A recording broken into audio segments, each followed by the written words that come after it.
How exciting. Hi, Justin. I think you're on mute. Oh, you're not on mute. Hi, hi, Hello. Helen. How Excited are to be you? here. Good. And I know that you're not at home or in your usual place of work at the moment. Where are you calling in from? Yeah, so I'm sitting in a motel room in Swan Hill in Victoria, Wemba country. Excited though to kind of get comfortable and look forward to the good night that we've got ahead of us. Oh, well, thank you so much for joining me for this afternoon or morning, depending on where you are. It's really lovely, and I know that we're going to be working together for Positive Schools a lot this year, so it's especially nice to have you join me today. And I can see in the chat that there's lots of people that we both know already online. So hello to everyone out there, but special hello to Tracy Spicer and John Hendry, Edwina, Michael Hardy, lots of people in our Pos Schools team and community. So that is very lovely. Yeah, so today is all about the impossible question of living well. So I'm actually calling from home. So I'm in Perth. So this is, I don't normally set my home up like this. I should say I don't normally have copies of my book everywhere. But for today, it seemed like a special occasion. So here we are. And I know that you're going to be joining me after I finish presenting so that we can have a discussion and a chat and hopefully address questions that people might have. But I'm going to hand over to you and stop talking so that you can maybe introduce us, introduce me really, and then we can sort of get started. Thanks, Helen, and thank you everyone for joining us for what's sure to be a great night. Of course, most of you who join us know who Helen Street is already, but I'd like to formally introduce Dr. Helen Street here tonight. Helen is obviously an expert in wellbeing education, applied social psychology, co-founder with her partner Neil, who joins us here tonight as well, of Positive Schools, and also the founder of the Contextual Wellbeing Framework, working with schools all across the country and all across the world, who get to share in kind of Helen's wisdom as she supports them to create environments and school contexts that are safe and inclusive and enhance well-being. So also the author of 5 books, which obviously we're here tonight to kind of introduce one, which I've been lucky enough to already have read, The Impossible Question of Living Well. I'm really looking forward, Helen, to what you share with us tonight. Having read it and knowing, I think John Marsden said it's full of wisdom. I think it is full of wisdom. It's also got an authenticity and a honesty that I think really invited me to connect with the theories and the thoughts and apply them to my own life. And I think that's something that everyone else will get from it as well. So really excited to be here and to hear your thoughts on the book, and looking forward to coming back afterwards and talking about it. Just on that, for everyone who's joining us, please, we really want to encourage you to ask questions in the chat. Make sure that you direct them to everyone so everyone can see them, and then we're going to come back afterwards and hopefully have some of those answered and have a discussion on that. So without further ado, Helen, I'm going to pass over to you, and I'll see you again soon. Thanks, Justin. I'll see you soon. Okay, so to begin, I would just like to give an acknowledgement to country and say, in the spirit of reconciliation, Positive Schools, which includes me, acknowledges the traditional custodians of country throughout Australia and their connections to land, sea and community. We pay our respect to their elders past and present and extend that respect to all Aboriginal and Torres Strait Islander peoples today. I'd also just like to say a few thank yous specifically in relation to this book, The Impossible Question of Living Well, before I begin in earnest talking to some of its contents, which is really a talk about resiliency and change and how we might better consider and navigate change as a way to starting to think about living well and maybe live well more effectively. So in terms of those thank yous, so Neil, who's behind the scenes today, and my partner in life and in work, huge thank you to him, and indeed my 3 daughters as well, for constantly cheering me on, no matter what idea I might have next. And when I said I'm going to write a book filled with personal stories, the fact that they didn't, tell me to rethink, but just cheered me on in the background and gave me space and time to do that is huge. A very special thank you also to Araya House, who wrote that incredible poem that I've put in the front of the book, and I'm so grateful and honoured that I could use that poem. Everything that Araya says is absolutely magical and food for thought. So if you don't know Araya House, look up her poetry, absolutely. Thank you also to the people who have endorsed the book, people who have just written to me, who have read it in the last few whirlwind weeks, but especially to those people who I gave a copy to in advance, who wrote such amazing endorsements. People like John Hendry, who I know you're watching this evening, and John Marsden and Richard Ryan, Todd Cashton, Michael Carr, Greg, and Janice Coffey. It is people like you who gave me the courage to put this very personal book out there in the world. It's so personal because it does contain very real anecdotes from throughout my life. And I decided to put those in there because it just seemed to make it so much more real for me. To me, I didn't want to come across as preachy or trying to tell people what to do, but sharing a story to me is a way to illustrate a point, to share my own humanity and fallibility, and hopefully to encourage you as the reader to think about situations that might resonate with you, small or large, in any sense. Also, thank you to Sandra and her team for helping me now and get this book out to the world, for Troy for such a beautiful cover, and to Selena Day, a very special to Selena, who has really helped me with the editing and the structure of the book, and has been, again, another really great person who's cheered me on to be here today. So the impossible question of living well is really a concept that I've been pondering on for some time. In fact, I first thought about writing this book back in 2020, and I've hesitated for so long in actually getting it out there, in part because it is so personal. It comes in part from me constantly thinking about that we're living in this time where we're seeking so much happiness and joy, and we're looking at well-being. We're so interested in mental health, in part because so many of us are struggling with mental health. And yet I feel that part of this pursuit of well-being is in itself problematic, because we've come to almost think of positive ways of feeling, positive emotions, as being strengths in our life, and some of the tougher feelings that we might have, what we might label as negative emotions, we see more as weaknesses or a sign there's something wrong with us.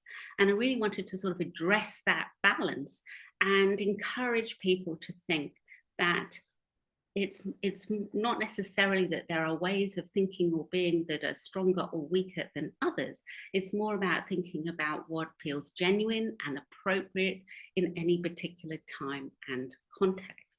And in that sense, although difficult, tough emotions can indeed be tough to bear, they can also have huge power and value and give us really important information and help guide us through life. I also have pondered a lot on the fact that a lot of my professional life has been spent working with schools to help them focus on building relationships with the people within school communities, but also with their sense of place, with the rules that guide them, with social norms. And so really my work's all been about connection. And yet, how can we have the courage to constantly invest in connection if we know that that means when those connections are threatened or lost altogether, we're going to be really hurt of that or really upset? So the question becomes, how do we find a way to do what we need to do to live well, when that takes so much courage, because it comes with a huge price to pay with the tough emotions we might have to experience when things go badly. And in that, I also wanted to address ideas of resilience that sort of are playing into this idea of positive emotions being the only way to be, and see resilience as somehow having gritted teeth and some sort of emotional armor and just pushing on through regardless till you can sort of be happy, or at least act happy again. And instead, I wanted to encourage people to think that life is about connection, and in all its forms, and that can be painful at times when those connections are broken. But the true measure for me of living a full and successful life is feeling that I've had genuine, deep connections, and I've been vulnerable, and I've put myself out there, and I've taken risks. So in that sense, for me, resilience is not about somehow shutting myself off from the world. True, that might protect me if something goes wrong, but it's also going to take away a lot of opportunity for me to have joy and great times. So instead, for me, resilience is about understanding and navigating change. And indeed, it's the concept of change that's become so central to this book. So to share that story with you, I'm now going to share my screen.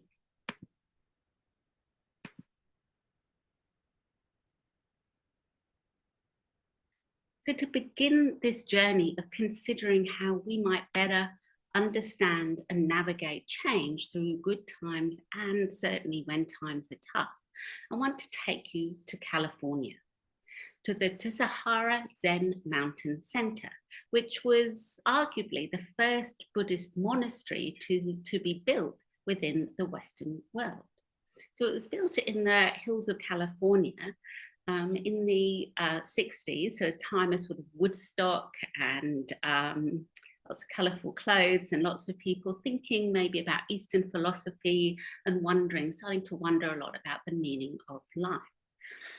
So it was definitely built at a time with an increasing interest in Buddhist philosophy. The first abbot of the center was a Zen Buddhist monk from Japan called Suzuki Roshi, Roshi meaning teacher. Suzuki Roshi spoke good English, which was a good thing, considering all of his students were generally English speaking. And he had become quite interested in how Westerners understood Buddhism and what they took from Buddhist philosophy in terms of thinking about their own lives and how to live well. And he was keen to challenge some of the misconceptions and myths out there, and to really encourage people to start thinking about how Buddhist philosophy could be interpreted in a Western culture and help people. David Chadwick, you can see the reference on the bottom of this slide, wrote a book about his time when he was a student under Suzuki Roshi. And in his book, he tells of many anecdotes, and one of which has become very well known in stories about this particular time and this monastery. In this story, he talks of sitting in at the end of a long lecture that Suzuki Roshi has been given. And at the end, the student puts up his hand to ask a question. Now, Suzuki Roshi was not very good at entertaining questions, but nonetheless, the student had his hand up, and this time Suzuki Roshi did entertain the question, and he said, "Yes, what is it?" And this student says, "Oh, excuse me, Suzuki Roshi, it's just that I've been coming along to your teachings, and I've been listening to everything you have to say, and I've been studying as hard as I can, and really doing that for about 2 years now, and I'm just still so confused. And I just wonder if you could perhaps sum up Buddhism for me sort of in a sentence or two." Some of you teachers out there, that might sound familiar. So Suzuki Roshi looked at the student and he said, as an answer, very simply, "Everything changes." So not even a sentence or two, just 2 words. Everything changes. There it is, the whole of Buddhist philosophy. And in some senses, all of the philosophy we need for thinking about the impossible question of living well, and indeed understanding how to navigate our lives, which are all about change. But let's examine that in a little bit more detail. So when we're born, we change quickly physically, but we also change quickly socially and emotionally because we have so many influences around us. We're born with a certain character, a certain temperament, a certain DNA to which we meet the world. But then we become a social being. We start to become a person because of all of the relationships we form, the influences around us and the way we connect with them. We get a sense of whether we're lovable, how we're separate from other people. We start to think about the world in a language that we've learned because of the context in which we find ourselves. We develop preferences for clothes, for life, for foods, for what we want to eat, for social norms, for how we relate to the world around us. And all of these influences, all of these relationships build us layer upon layer upon layer. And so we develop as a whole person. As we get older, these changes still keep happening, now more slowly for sure. And in the book, I talk about flowing like glass. We see people from day to day, but we don't necessarily see a change in them. But nonetheless, we're still changing and flowing as connections build us as people. But of course, it's not all about connections building us. We also have to deal with connections being threatened and sometimes broken or completely lost. So as a child, as a young child, those broken connections might be the loss of a pet. And indeed, it was for me. Losing my first dog, Simon was his name, was huge for me at the time. And even though I might say as an adult that I've suffered deeper losses for sure, it was still everything to me at the time. For others, it might be when you start school and you suddenly get a bad mark for something or you lose a friendship. As we get older, those lost connections and fractures might start to shift our sense of how we understand ourselves. We might think maybe we aren't as lovable as we thought we were, maybe more so. Maybe we don't want to do the things in life we thought we did. Maybe we don't like our job. Maybe we want a different one. So just as the sort of connections that build us change us slowly over time, so too do the fractures and the loss of connection that we need to experience. And then, of course, every so often, there might be some massively universal loss of connection that we all experience due to some really unwanted change. So in many ways, living well is reflected in our ability to connect deeply with all that defines us in a positive way, which all that allows us to shine through as that genuine individual that met the world, to have congruence and harmony with the layers that are building. But it's also about our ability to accept and manage threats to those connections or losing them entirely. That disconnect comes from those very same things. So life in that sense is a constant cycle of change. And I hope that we can begin to see from this that change is not our enemy. It is essential to creators as people, as social beings. And looking at this diagram, we can see there we're starting off as an individual, building this sense of our social identity, our sense of who we are as a person.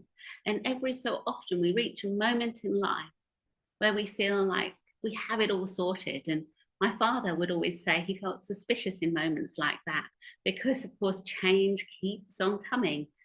And inevitably, adversity will strike, things will be lost, difficulties will arise. And that is when we start to feel fractured. So in this constant cycle of building our contextual well-being and having to build our capacity to then be resilient when we lose disconnect, we can start to see that it's all really about identity, about our social identity. As we build, our identity becomes more complex, more whole. And then when we face a loss or a threat to a relationship, it's not the thing itself that upsets us. Rather, it's the fracture within ourselves that we experience because we defined ourselves by that relationship in part. So the more invested we are in a relationship, be it with another person, our sense of place, the things that we do, the more we're going to feel fractured internally in terms of how we understand ourselves if that relationship is threatened or damaged or lost altogether.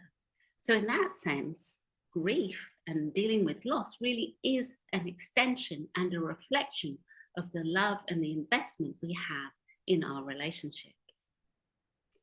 Hopefully that sort of understanding, that changing social identity that we all experience as life changes around us in many different ways, helps us to become more accepting of the ongoing process of change in life. And that in itself is such a powerful thing, because one of the most damaging things about not dealing effectively with difficulty, adversity, that fractured sense of self, is the harboring of that sense of it's just not fair and holding on to injustice.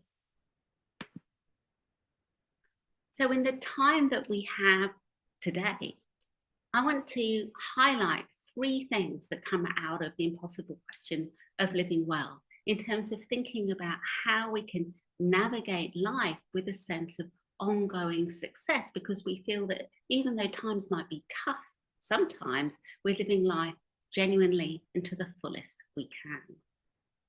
And those 3 things are changing our thinking about what really matters to us, rethinking the meaning of what it is to be distressed, and finally, shifting our focus on hope. So let's start off with changing our thinking about what matters. And here I want to take you to the idea of a bucket list, which is something that actually continually puzzles me and something that I often ponder upon. The idea that you have these goals that you want to achieve in your life, as if somehow at the end of your life, you could just sort of tick off the final one and all would be well. Sort of doesn't quite make sense to me. So is there another way that we could maybe more effectively think about goals and what they mean? Could we maybe think about goals not as measures of success, but rather guides to help us live according to what really matters, and that's our values? And to illustrate that, I want to tell you about a story that is written fully within the book, but today we have visuals to guide us through it. And this story takes us back to California, this time to Yosemite National Park, and to this very large piece of rock here, which is called El Capitan. El Capitan is as high as 3 Eiffel Towers piled on top of each other, and it's made of granite and it's very sheer. In places, it's sort of almost glass-like. There's very sort of little to hold on to or step onto. But nonetheless, experienced teams of climbers the world over come to Yosemite during the climbing season and attempt to climb El Capitan. Good climbers take 5 to 7 days to get to the top of this very big piece of rock, staying on little portaledges, which they sort of fasten to the side of the rock overnight, and then they go on the next day. Personally, I find the whole thing totally fascinating, in part because I would never be able to do that, but it fascinates me. But this story is about one particular climber. His name is Alex Honnold, and Alex Honnold decided that he could climb El Capitan more efficiently and faster than anyone else had done. And the best way to do this was without any support team, and indeed without any supports other than the shoes on his feet and a chalk bag. So here he is, clinging to the rock with nothing but hands and feet and looking like he's sort of stuck on like Spider-Man, but actually this is a very human experience. He climbed the whole of El Capitan in a matter of hours. Have a look at this.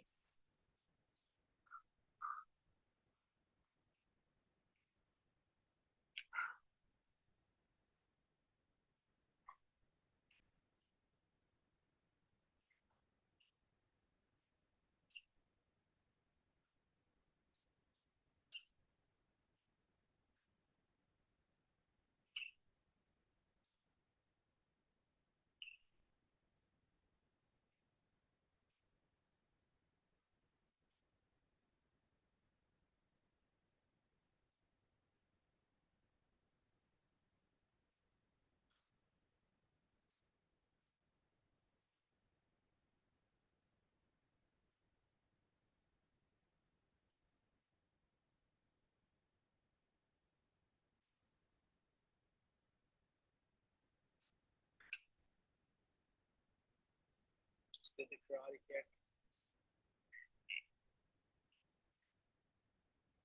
Got it.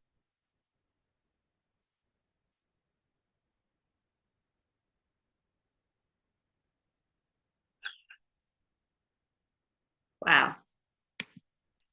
So here's another still shot of him. So some of you might be watching that. Some of you might have indeed seen it before. That's from the movie Free Solo, which documented his climb and preparation for that climb over the course of 2 years. So some of you might have been watching that thinking, wow, that's incredible. And indeed, people have suggested that he's one of the greatest athletes that has ever lived. And climbing El Capitan like that in a matter of hours was like running 3 marathons back to back, vertically uphill, while all the time knowing that the slightest mistake and really you would be cast to your death. So on that note, others of you might have been watching that thinking the man is entirely mad. That's crazy. Who would want to do that? That is so risky. It was interesting for me to hear Alex Honnold interviewed by Michael Gervais and say that for him, he didn't feel risky because risk is not just about the consequences of something going wrong in life. It's also about the probability of them going wrong. And Alex Honnold had spent years and years preparing for this climb.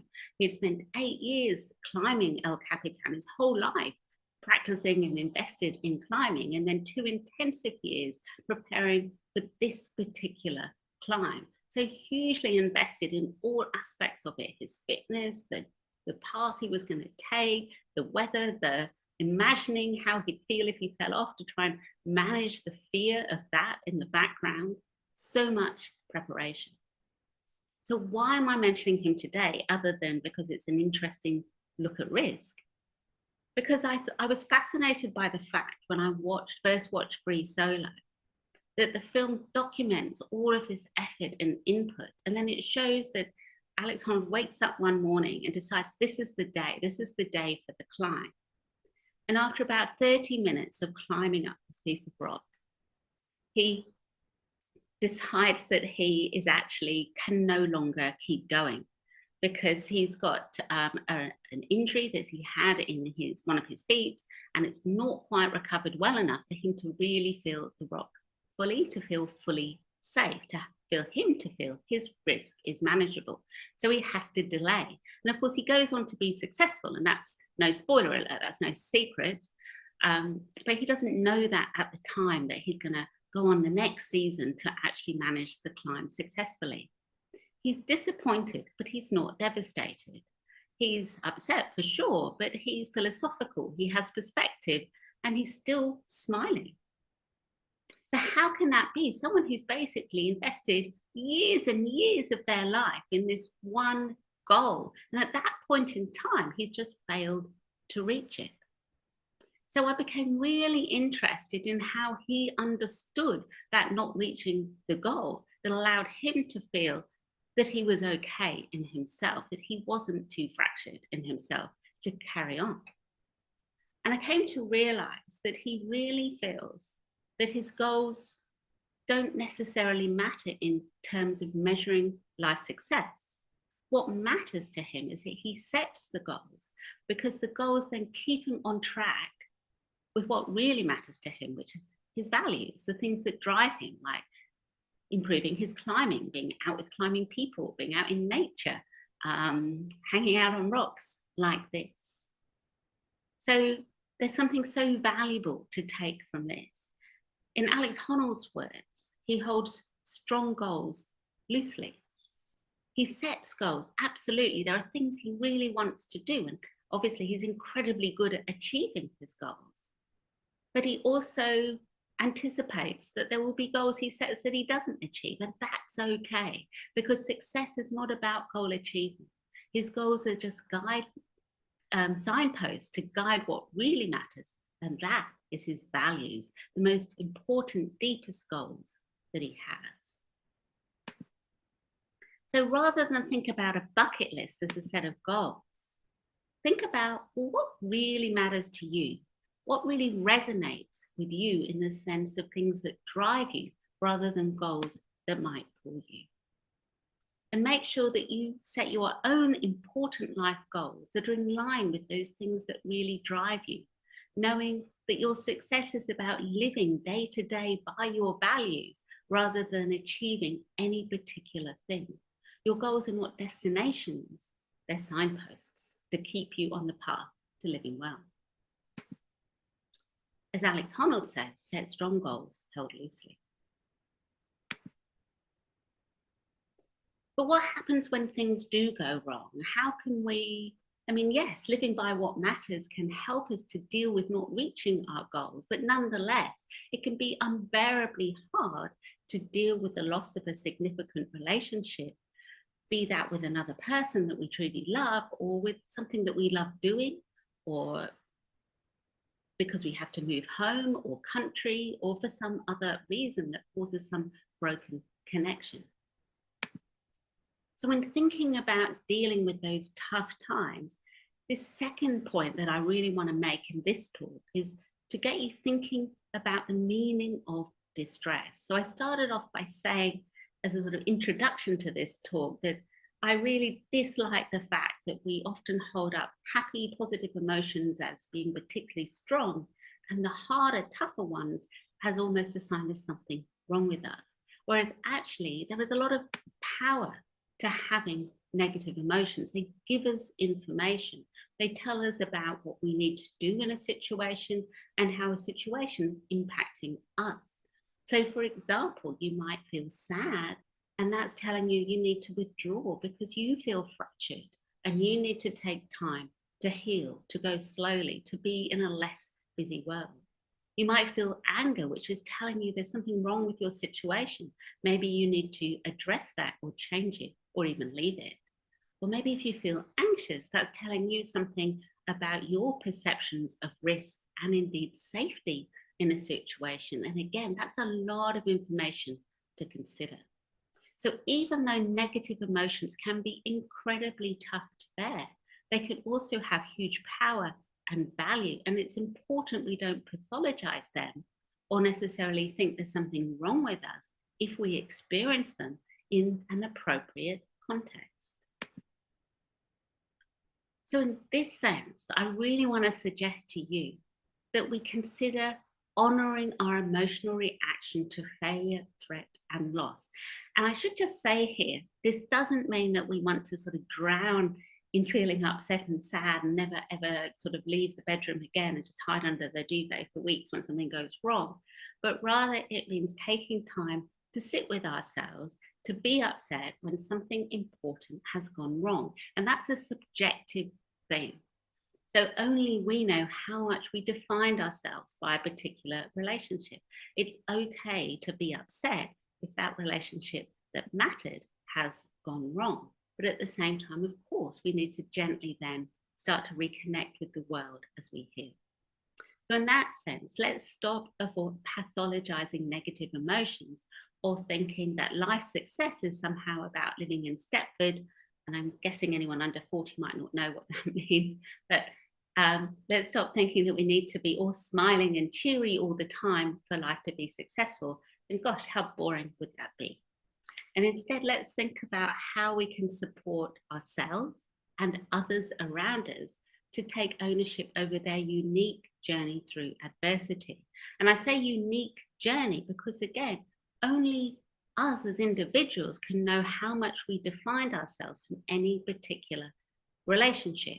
If it matters, it matters. And as I talk about in The Impossible Question of Living Well, I talk about everything from fish dying that ended up in the freezer, which is quite a good story, to children devastated about losing rabbits, to myself losing close friends and family members, and huge differences in reactions that are not necessarily something you could guess just without knowing us as a family, but rather are very reflective and relate very strongly to how much each of us have been invested in the relationships we've had to deal with losing.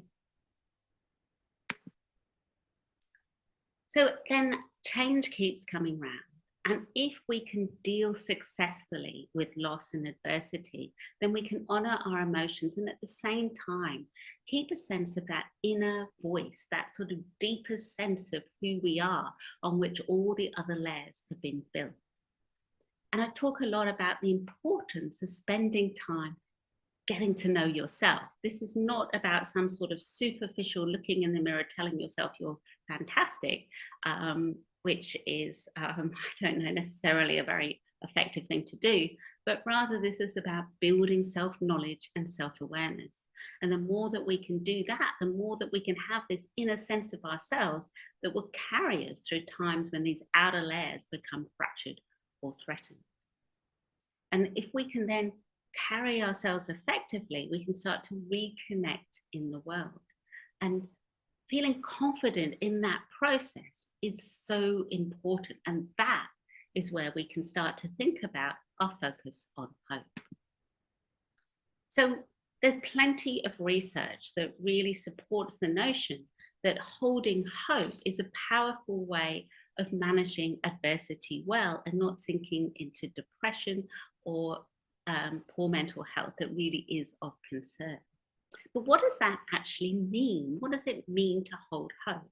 And I think if we look too simplistically at that, if we think of holding hope as just sort of shutting our eyes and hoping that everything around us will somehow work out okay, then holding hope becomes a little bit like blind faith, like sort of being the ostrich with your head in the sand, hoping that things entirely out of your control are going to all go the way you want them to. And of course, nothing in life really goes the way that we want it to. So instead, I suggest that we rethink our idea of hope and turn it to ourselves and start thinking about hope as our ability to really believe and trust in ourselves to navigate our way through life, no matter what. So to illustrate this idea of shifting our focus on hope, and as we start to come to an end with this presentation, I'm going to read you a little excerpt from the book. And this is from a chapter towards the end of the book called Trust in Life. And it's in relation to time I spent seeing a counsellor when I lived in Sheffield, now 25 years ago. And I saw a counsellor for a while who really helped me to work my way through some real difficult challenges and adversity from when I was a lot younger. And this sort of style of counselling that I participated in, I don't think it's very popular nowadays, but was sort of quite experimental in that my therapist didn't really say anything, but I was just left to do all the talking, which I guess sort of suited me quite well. Anyone who knows me would probably agree to that, but nonetheless was also quite frustrating at times. So here we go. During my final session, I asked the therapist if he could offer me any parting words of wisdom. I knew he was not there to advise me or to tell me what to do, but nonetheless, it was the last session, and so I pushed him. He remained silent for what seemed like ages, despite my asking several times over. I nearly gave up waiting, wondering what all the sessions had been about. But then he cleared his throat and said, "Trust in life a little more." Trust in life, was that it? 3 months of me talking and he'd offered 3 words, 6 if you count that a little bit more at the end of his sentence. I wasn't quite sure what to do with this. Ultimately, I guess because he'd said practically nothing during 3 months of weekly visits, I decided that these final words had to be deeply significant. So I left the final session with these words indelibly printed on my mind. And since then, I've thought about them many times. For years, I considered that this quiet, thoughtful man was trying to simply suggest I worry less, to let me know that things would turn out better than I feared most of the time. I thought he was trying to encourage me to trust romantic relationships, which I'd come to not trust at all. In this, he was giving me a very good and powerful suggestion. Certainly, my lack of trust had led to my being glib or avoidant with romance a lot of the time.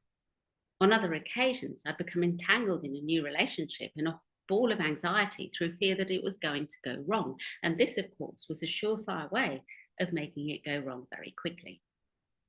After leaving Sheffield, My learning to trust that things will be okay has certainly helped things to be okay more often, mainly due to my giving things more of a chance. In this sense, hope can be compared to trust.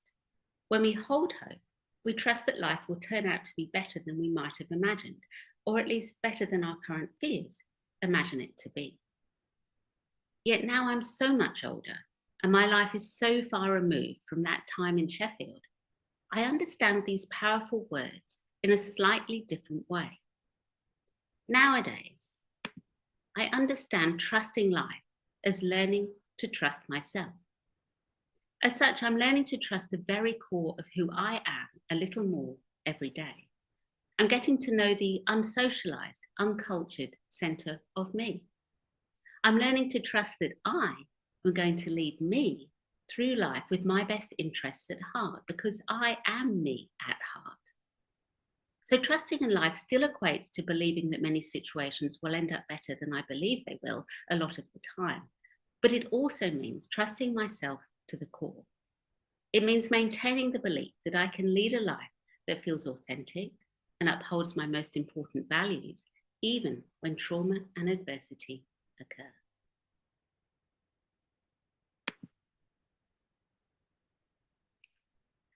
So, as takeaways from that, for today, what can I give you?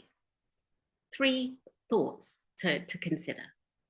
Firstly, to encourage you to think about hope as a trust in yourself and your internal, what you have control over, which is your attitudes, how you manage things, your behavior, your choices, your capacity.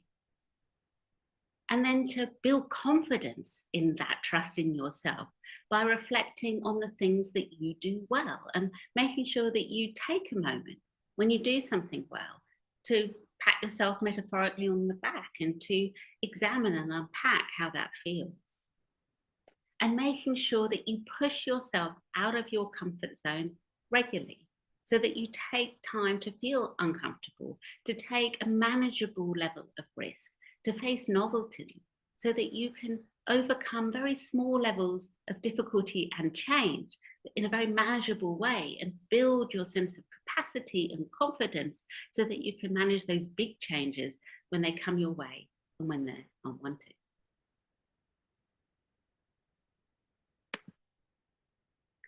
So having hope means building in our capacity to survive and to thrive. So everything today I've spoken about is very much written in the impossible question of living well. And on that note, I feel quite emotional in saying how grateful I am to everyone out there who's already read the book and purchased copies. And I so believe in this book. It did feel hugely vulnerable to write something so personal, but I firmly believe that we need to be more embracing of the whole complexity of human experience. And we need to talk about impermanence and talk about our way to understand and navigate change more fully. So I've had this whirlwind of interviews and it's been lovely, but I'm really now handing the baton to you, the readers. If you find the book of value, please do share that, let people know, because I really look forward and hope to talk about this a lot more. And if you would like to see me, and indeed Justin, who's going to come back on the screen in a minute or two, if you'd like to see us in person, this is really for educators, but if you're an educator watching today, really excited to bring some of these ideas into this discussion of how we might support wellbeing in our schools. And there's a bit of information for you there. But for now, just these 3 takeaways really from today. Living well is an impossible question, but it's a question that we can keep addressing. And really, I think just by considering it and addressing it, we can have so much increased success in our capacity to live well. So 3 things to consider in that process. Defining ourselves by what matters most. Taking time to think about what really matters to me, what resonates with me, and making sure that for each of us, we're asking ourselves, am I setting important goals in my life that allow me to live by what really matters? And am I thinking of those goals as signposts Am I setting strong goals held loosely? To make sure that we really honour our genuine emotional reactions when things go wrong. And it's really okay to be upset. Very often there's a socially acceptable amount of time that we can appear to be upset. People can be very kind, but in a very short amount of time. And there's this sort of expectation that we'll be all right now because everyone else has moved on. But significant distress and loss takes us a long time to come to terms with, to work through. It's not a process that can be hurried, because if it matters, it matters. And then finally, knowing that we will work through difficult things. We're designed to live with change. We are who we are because of change. And so in that, let's really hold hope and believe in our capacity to survive and thrive. Because no matter what else, the one constancy in life that is true for all of us is that everything changes. Okay, thank you very much. And now I would love to invite Justin back to the screen, and I'll stop the share.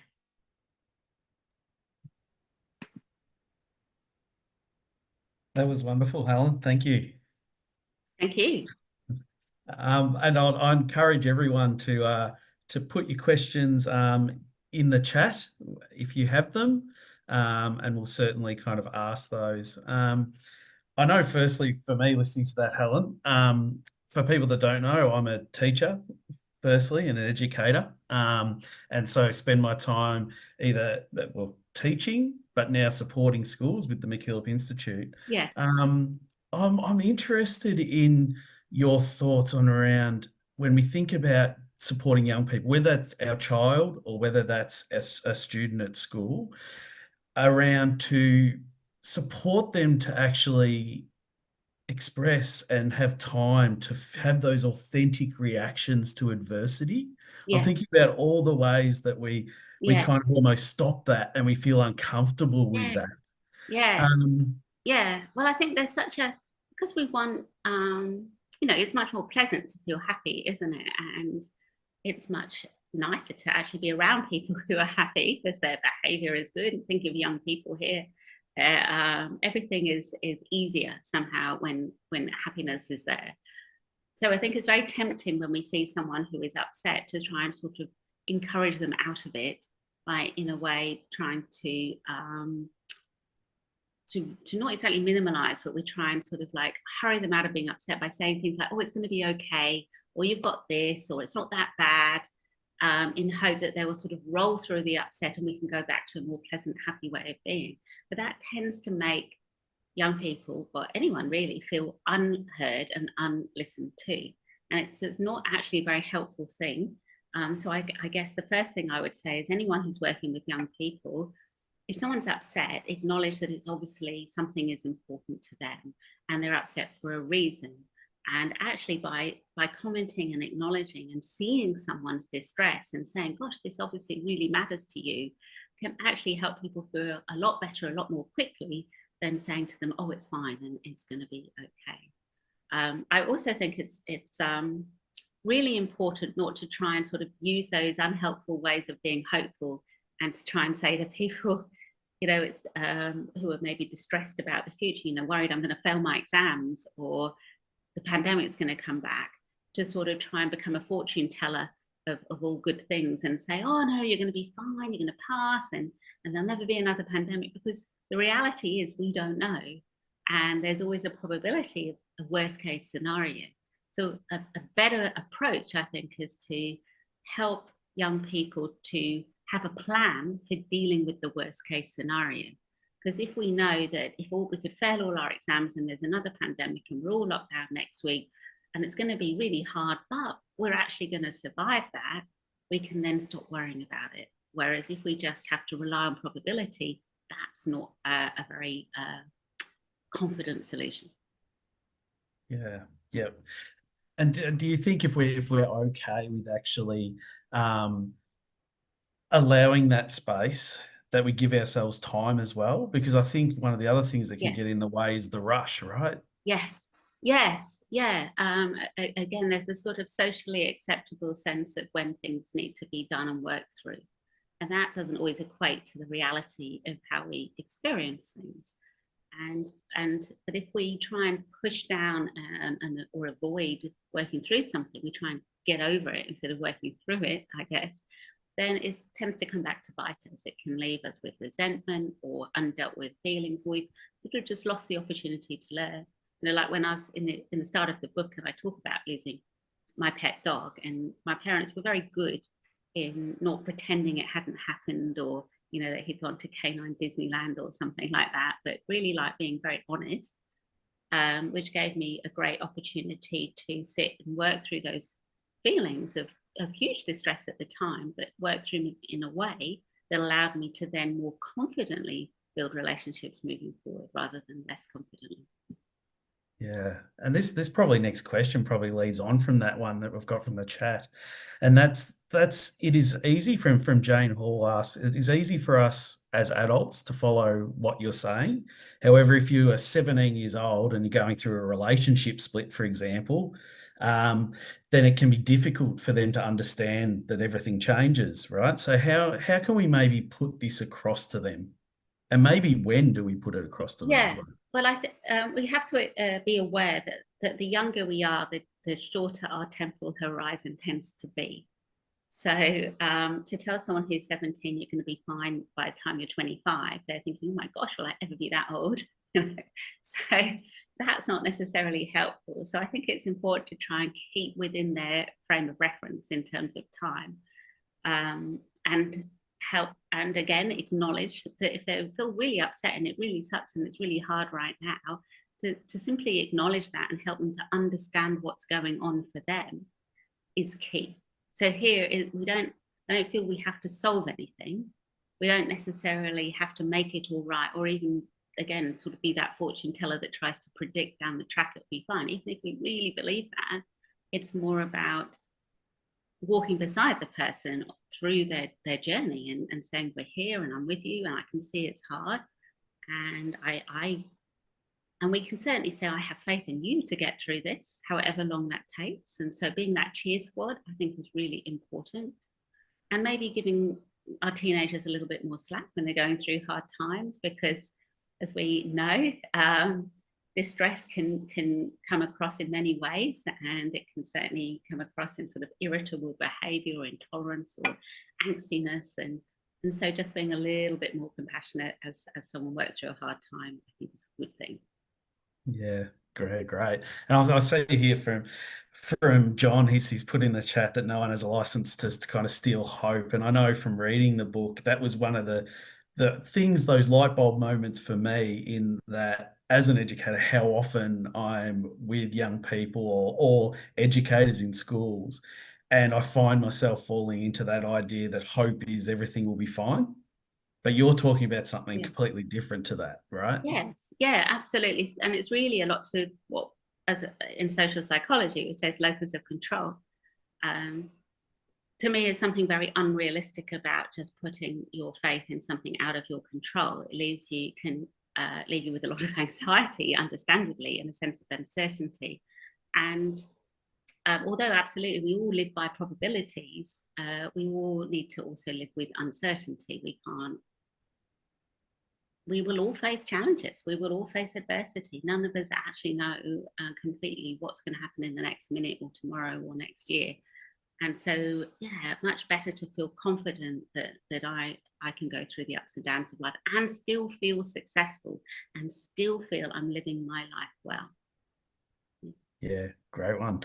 Another question that's come through is how do we support young people who go through alternating states between anger, happiness, and avoidance?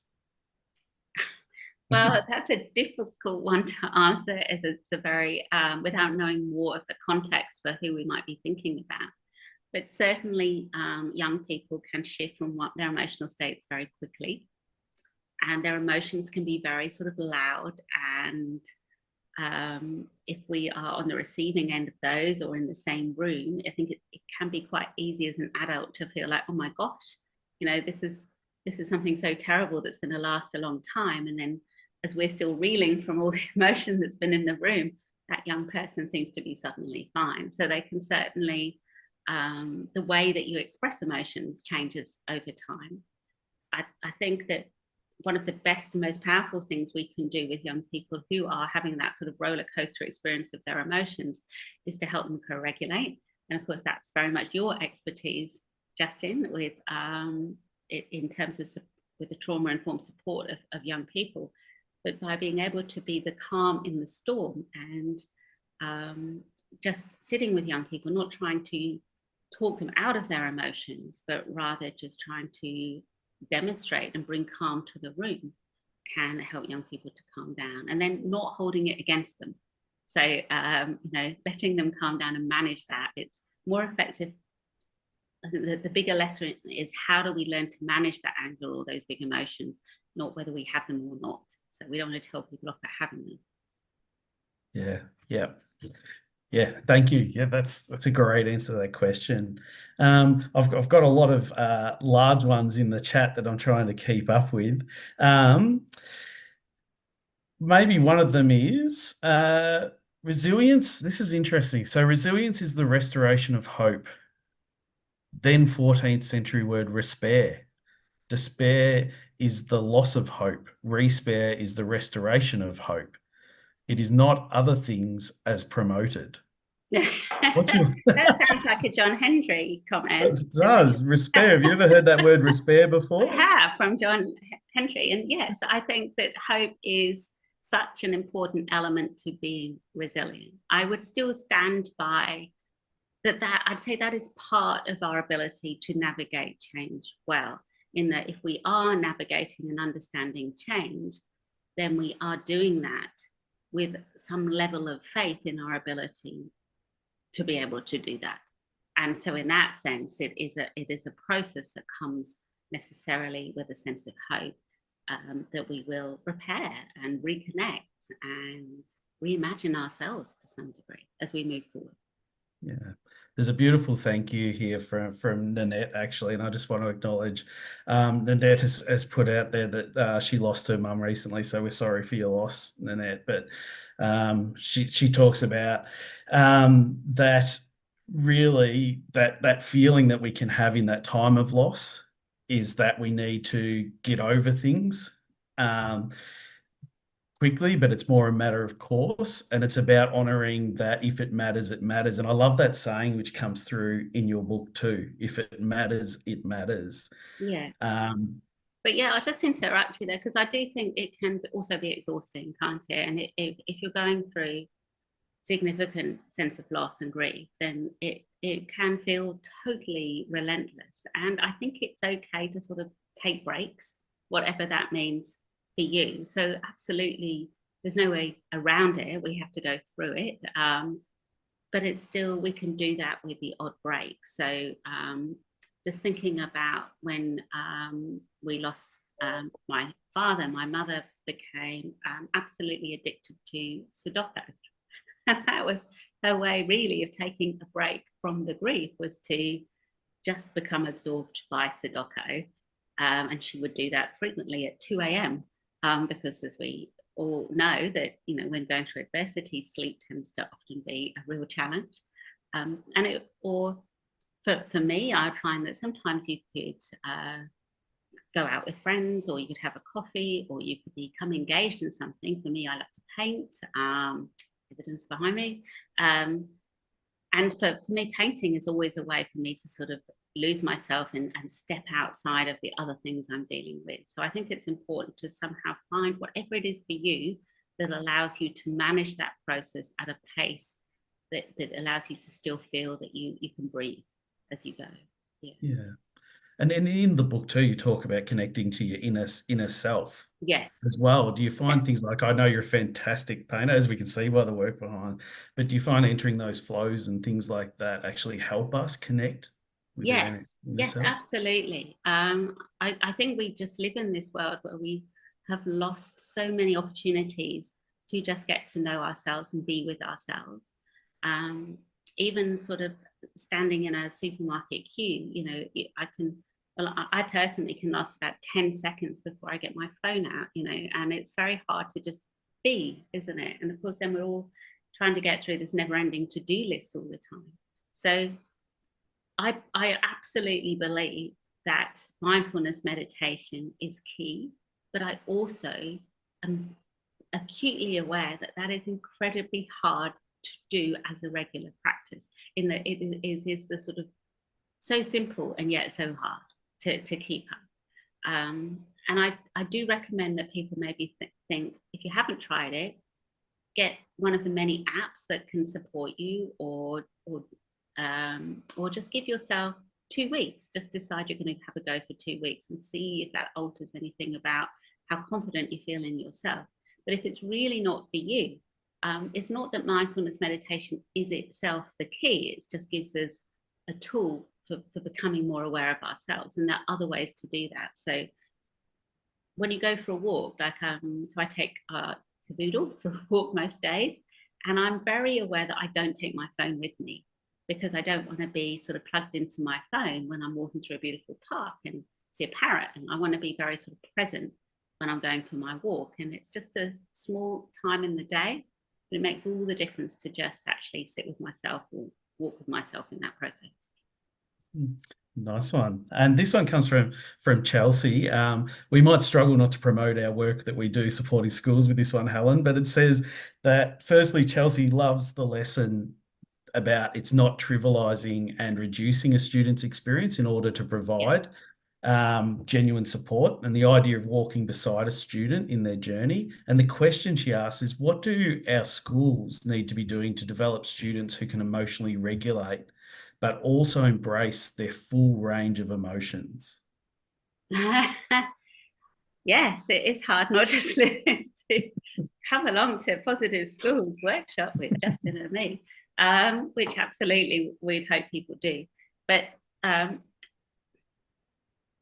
think that I mean, I'm sure that you have things that you could say here, but I personally think that the sort of very heart of what we need to do comes with how we believe and understand young people, and it has to be a sort of sense of belief that young people are in the world trying to belong and trying to find things to engage in, and just about everybody can achieve really high learning outcomes if they are supported in that process of belonging and engagement.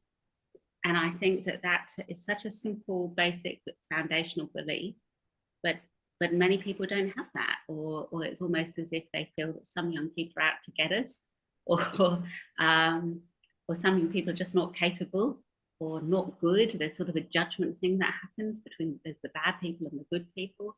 And all of these sort of beliefs then drive very different approaches and behaviours. If you can sort of at least enter the room knowing that although you might find some people's behaviour really challenging, and absolutely you're going to click with some young people more easily than others, but nonetheless you hold the belief that everyone is here just doing the best they can to find that sense of all important belonging that we all yearn for, then everything you do is going to be guided by that, and that's going to help.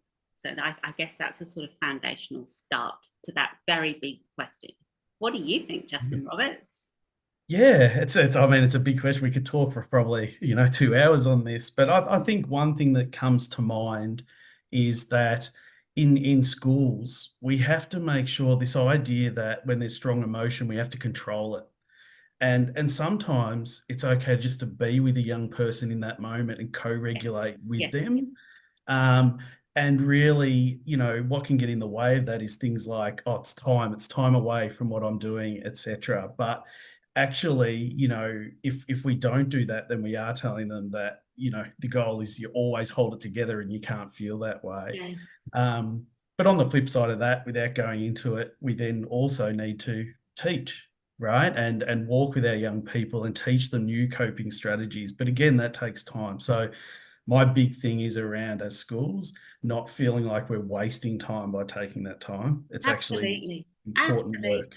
And it doesn't matter how great your content is and how entertaining you are or engaging you are in delivering that. If you're delivering it to people who are sitting there focusing on the fact that they've had a fallout with their friends, or they've just failed something important, or they just don't want to be there,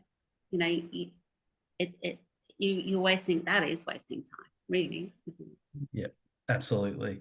Jane actually asks and starts with a statement that since COVID, she feels that students want to feel happy all the time and they do not cope well with adversity. This is probably a big question too, but she asks, has anyone else found that? Have you found that, Helen? Well, I think it's true for all people. I think, and I have to say, I think a lot of the approaches that we've taken towards trying to support well-being have actually created this weird way of understanding ourselves in the world, as if we think we equate feeling happy with being a high-functioning, successful person. And it's almost as if we could, the feeling unhappy or distressed is now wrapped in some sort of shame or sense of inadequacy or sense that there's something wrong with us. And that in itself means that we'll become very vulnerable because we're all going to face difficult emotions. So does that mean that rather than just being upset, we're now being upset about being upset and insecure about being upset and feeling we can't share that and feeling a bit embarrassed or ashamed about that? And it sort of builds and builds and builds.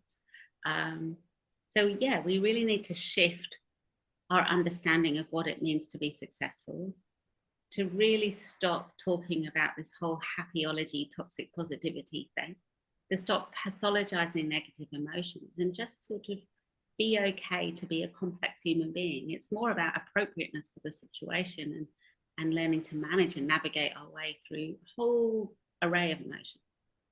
Yeah. Great. Janelle actually asked, do you think we're on the right track with the conversation around limiting social media until children are 16? Oh, and I know that's you've got a chapter on connecting to nature. Yep. Well, I think if we could actually hold to that, it would probably be quite a good idea, but I'm not sure that most parents are able to hold to the age 13. So I don't know that we're really approaching this issue with the best questions, that I think that maybe we need to take a step back and think, why is it so hard for parents to not give phones to younger children, but rather than make it even give another rule on top of that. And it's almost as if we sort of launched this thing on the world, didn't we, without thinking about regulation or what that means or the impact of that or how we might manage that effectively. I mean, I'm a parent myself, as you know. I feel it's hard. It's a really hard thing to be a parent of young people who all have phones, and to try and manage that when you've got this massive billion-dollar business pushing back against you with advertising and clever tempting messaging and things.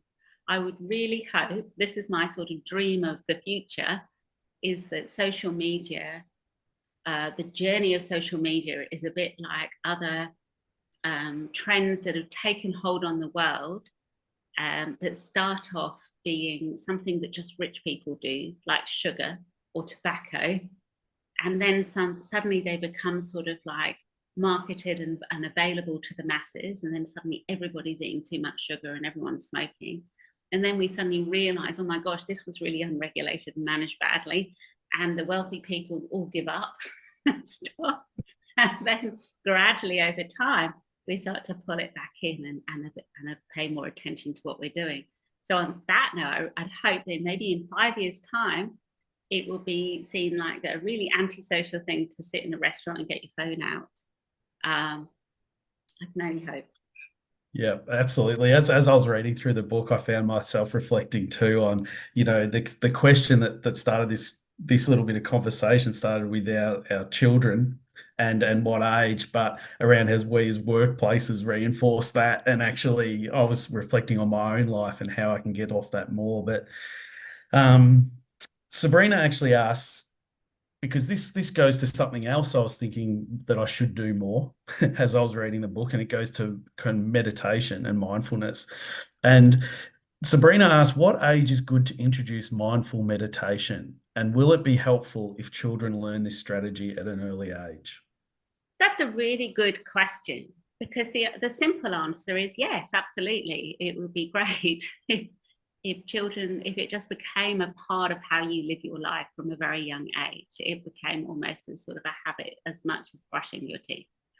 But having said that, we have to be really careful in realizing that understanding what you're supposed to be doing is not the same thing as actually doing it.